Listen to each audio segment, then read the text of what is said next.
నమస్తే అండి. మరి ఇటీవలే చూస్తున్నాం మనం రాష్ట్రంలో వైసీపీ పార్టీ అధికార ప్రతినిధులను ఎన్నుకోవడం జరిగింది. ఇందులో భాగంగానే ఏదైతే సినిమా ఫీల్డ్కి చెందిన యాంకర్ శ్యామల అనే కూడా అధికార ప్రతినిధి ఎన్నుకోవడం. సో ఆవిడ ఏదైతే ఆ పదవి రావడంతోనే ఈరోజు లోకేష్ గారిని, చంద్రబాబు నాయుడు గారిని కూడా విమర్శలు చేస్తూ ఉన్నారు. సో ఆవిడ ఎటువంటి సమాధానం చెప్తారు అసలు ఏంటి? మీ మీడియా ద్వారా ఆంధ్ర ప్రజలకి అందరికీ నేను తెలియజేసుకుంటున్నాను. వాళ్ళ దాని మొగుడు, ఆ శ్యామల అనే అమ్మాయి మొగుడు ₹1 కోటి ఎగ్గొట్టి వెళ్ళాడు. అక్కడ జగన్ గారు వాడిని కవర్ చేసుకుంటున్నాడు. దాన్ని కవర్ చేసుకోవడానికి ఈ అమ్మాయి చంద్రబాబు నాయుడు గారిని, వాళ్ళ లోకేష్ బాబుని, తెలుగుదేశం పార్టీ వాళ్ళని విమర్శిస్తుంది. తనైతే వీళ్ళని విమర్శించే అంత ఇది లేదు. వీళ్ళ పేర్లు కూడా తెలిసే అర్హత కూడా లేని అమ్మాయి అది.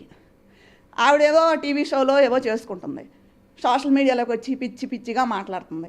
ఇలా మాట్లాడితే మేము కూడా తెలుగు మహిళలను చూస్తూ ఊరుకోం. బాబుగారు మంచితనమే అవని ఏదన్నా అవని అట్లాంటి వాళ్ళని వదిలేశారు. మేము వదలం కదా అలాంటి వాళ్ళని.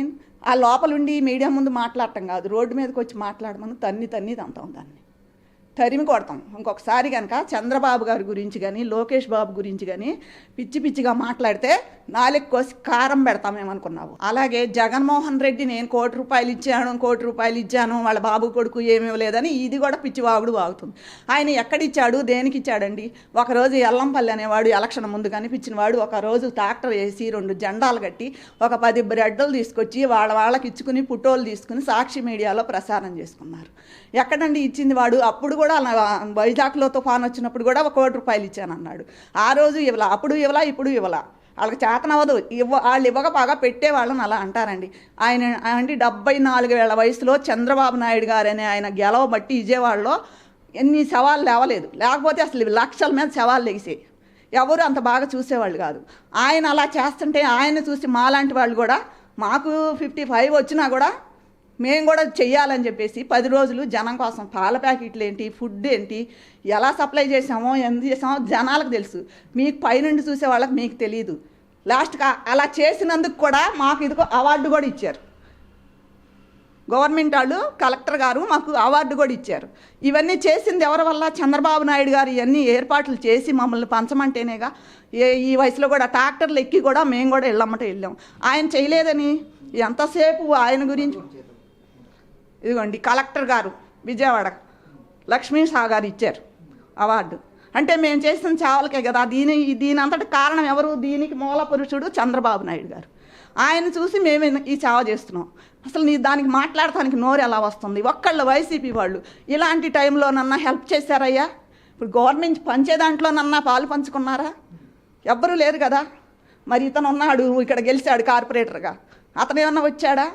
ప్రతి ఇంటికి ఆధార్ కార్డు మీద కూడా 25 కేజీలు బియ్యము, కందిపప్పు, పంచదార, బంగాళదుంపలు, ఉల్లిపాయలు, మరి బ్రెడ్, పాల ప్యాకెట్ మొత్తం సప్లై చేశారు అందరికీ కూడా. వరద వచ్చినా రాకపోయినా కూడా మిగతా వాళ్ళకు కూడా ఇచ్చారు. అలా ఎవరండి? ఫస్ట్ టైం ముఖ్యమంత్రిని చూస్తున్నాను నేను.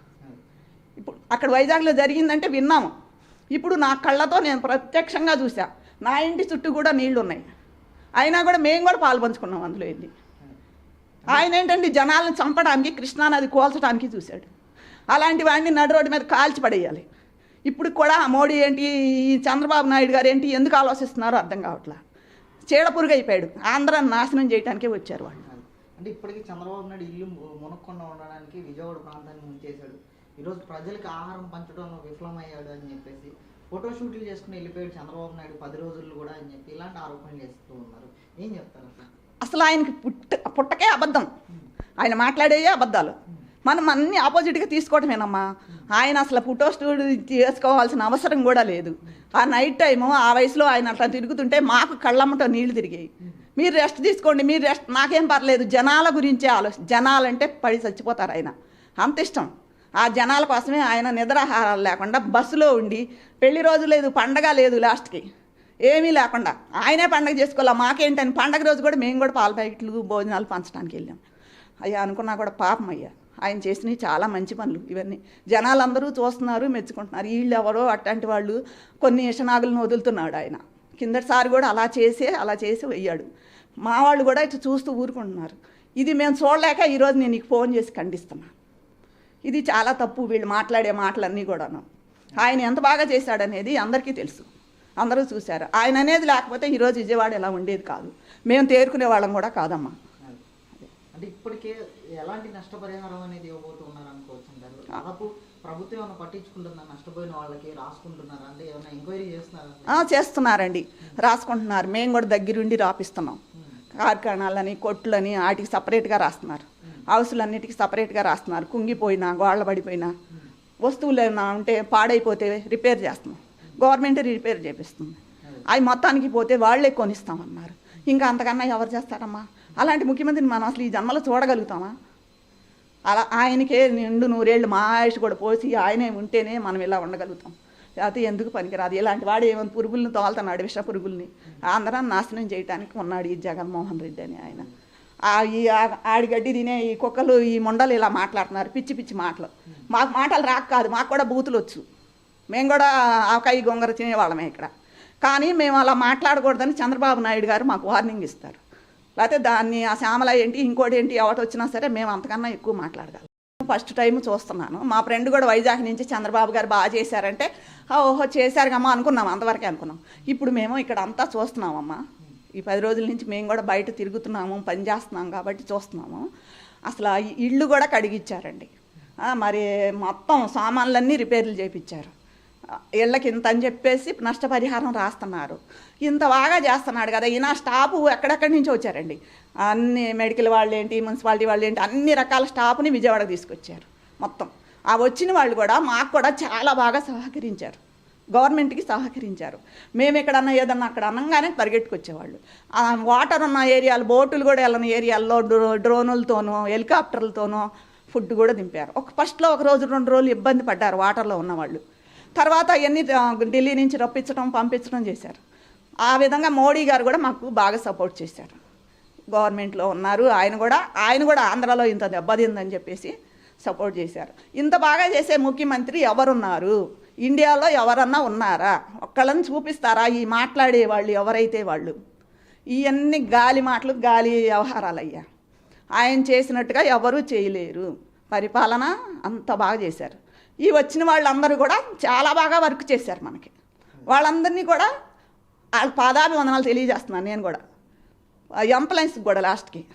ఇలాగే ఇక్కడ మాకు మా 37 డివిజన్లో మాకు కలెక్టర్గా వచ్చిన ఆయన కూడా మేమే ఏమండి ఈ ఏరియాకి ఇది వెళ్ళలేదు, ఇప్పుడు ఫుడ్ అందలేదు, ఏదో వెంటనే నిమిషాల మీద మాకు తెలిసిన వాళ్ళ ట్రాక్టర్లు మేము మాట్లాడి, ఇదిగో మా ఏరియా తెలుసు ఈయనకి, వాటర్లో ఎటు వెళ్ళాలో తెలుసు అని తెలిసిన వాళ్ళ ట్రాక్టర్లు మేము మాట్లాడుకుని వాళ్ళు కూడా పాపం పైసా డబ్బులు తీసుకోకుండా వర్క్ చేశారు.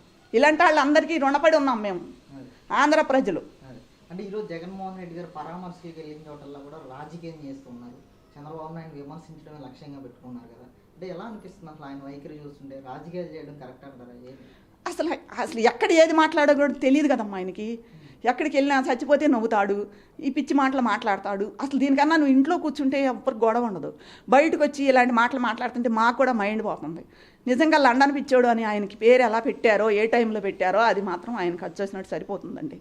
వచ్చి ఆయన ఎక్కడికి వచ్చినా రాజకీయమే, ఎక్కడికి వచ్చినా గొడవే. ఆయన వస్తున్నాడంటే అక్కడ ఏదో ఒకటి కంపు రేపుతున్నాడు. అసలు రాకుండానే ఉండాలని మేమందరం కోరుకుంటున్నాం. ఇలాంటి వాళ్ళని 12 ఏళ్ల నుంచి బెయిల్ మీద ఉన్న ఒక ఉగ్రవాది, ఒక దొంగ, ఇప్పుడైతే ఈ బోటులు వేసిన దానికైతే అసలు ఎంత పెద్ద శిక్షలు ఉంటాయో అవి నాకు తెలియని కూడా తెలియదు. అలాంటివి వేయాలి, బయటికి రాకుండా పెట్టాలి వీళ్ళని. వాళ్ళ డబ్బు కోసమో దేనికోసమో వీళ్ళంతా కూడా ఆపుతున్నారు. ఇలాంటి వాళ్ళని వదిలితే అసలు జనాలు ఏమైపోతారండి? జనం లేకపోతే అసలు ఇంకా ఈ భవిష్యత్తు ఏంటి ఆంధ్రాలకి? అసలు ఆంధ్ర అనేది ఉంటుందా? ఇప్పుడు కూడా మా బాబుగారు, మా అదృష్టం కొద్దీ అమ్మవారు పైనుంచి కింద బాబుగారు చూడబట్టి విజయవాడ కోలుకోగలిగింది. అంటే ఇటీవల చూస్తున్నాము, ఏదైతే 3 IPSను సస్పెండ్ చేయడం, ఏదైతే ముంబై సినీ నటి కాదంబరి జత్వాని కేసు విషయంలో ఈ 3 IPSలు కూడా మితిమీరి పనిచేశారు అని చెప్పేసి జగన్మోహన్ రెడ్డి ఆదేశాలతోనే అని చెప్పేసి చాలా ఆరోపణలు వచ్చాయి బయటికి. సో అందులో భాగంగానే ఈరోజు చంద్రబాబు నాయుడు గారు 3ని సస్పెండ్ చేయడం ఎలా అనిపిస్తుందండి? చాలా హ్యాపీగా ఉందండి. ఇది ఎప్పుడో చేయాలి. ఇప్పుడు ఈ వరదలని ఇవన్నీ కొంచెం లేట్ అయిపోయింది. ఇంకా ఈ 3 నెలలకు ముందే వీళ్ళని రాగానే చేసేసింటే ఇంకా సంతోషించేవాళ్ళం. వాళ్ళు చేసిన దానికి శిక్ష అప్పగించారు.